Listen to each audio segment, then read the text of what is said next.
Hi friends, இந்த video வந்து நம்ம என்ன பார்க்க போகிறோம் அப்படின்னு கேட்டிங்கன்னா, இப்போ வந்து நம்மளோட மதகஜ ராஜா திரைப்படம் ரிலீஸ் ஆகி கிட்டத்தட்ட 2 நாட்கள் முடிஞ்சிருக்குங்க. ஸோ 2 நாட்கள் முடியல திரைப்படம் வந்து எத்தனை கோடி வசூல் செஞ்சிருக்கு அந்த ஒரு விவரத்தை பற்றி இந்த வீடியோ நம்ம டீட்டெயிலாக பேச போகிறோம்.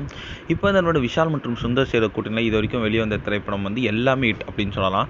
ஸோ அந்த ஒரு லிஸ்ட்டில் வந்து மதகஜ ராஜா வந்து ரொம்ப வருடமாக வந்து ரிலீஸ் செய்யப்படாமே இருந்துச்சு. இந்த திரைப்படம் வந்து நிறைய விஷால் ஃபேன்ஸ் வந்து எப்போ ரிலீஸ் பண்ணுவீங்க வச்சு நிறைய ஆடியோ லான்ச்சில் வந்து கேட்டிருக்காங்க. கிட்டத்தட்ட 13 ஆண்டுகளுக்கு அப்புறம் வந்து ஸோ இப்போ வந்து நம்ம மக்களோட பேராதரவு பெற்று வந்து இந்த திரைப்படம் வந்து பொங்கலுக்கு வந்து ரிலீஸ் ஆச்சு. மேபி 12 வருஷம் முன்னாடி ரிலீஸ் ஆயிருந்தால் கூட இவ்வளோ ஒரு ஆதரவு கிடைச்சிருக்குமா அப்படின்ட்டு கண்டிப்பாக தெரியல. ஸோ இந்த திரைப்படத்தில் வந்து பெரிய பெரிய ப்ளஸ் வந்து நம்மளோட விஜய் ஆண்டனியோட பிஜிஎம் அப்படின்னு சொல்லலாம். பழைய விஜய் ஆண்டனியை பார்க்க முடியுது. ஓஜி சந்தானத்தை வந்து இந்த திரைப்படத்தில் பார்க்க முடியுது. அதனால வந்து இந்த திரைப்படத்துக்கான ரசிகர்கள் எல்லாரும் வந்து தியேட்டரில் வந்து செம்ம அவளை காத்துட்டு இருந்தாங்க.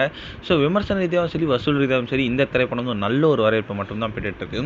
ஸோ 2 நாட்கள் வந்து பாக்ஸ் ஆஃபீஸில் செம்ம ஒரு வசூல் பெற்றுட்டு இருக்குன்னா, கிட்டத்தட்ட உலக அளவில் வந்து 8 கோடிக்கு மேலே வந்து இந்த நம்மளோட மதகஜ ராஜா திரைப்படம் வந்து வசூல் செஞ்சுருக்கான். இந்த ஒரு விஷயம் வந்து ரொம்ப பெருசாக பார்க்கப்பட்டு இருக்க ரசிகர்களால்.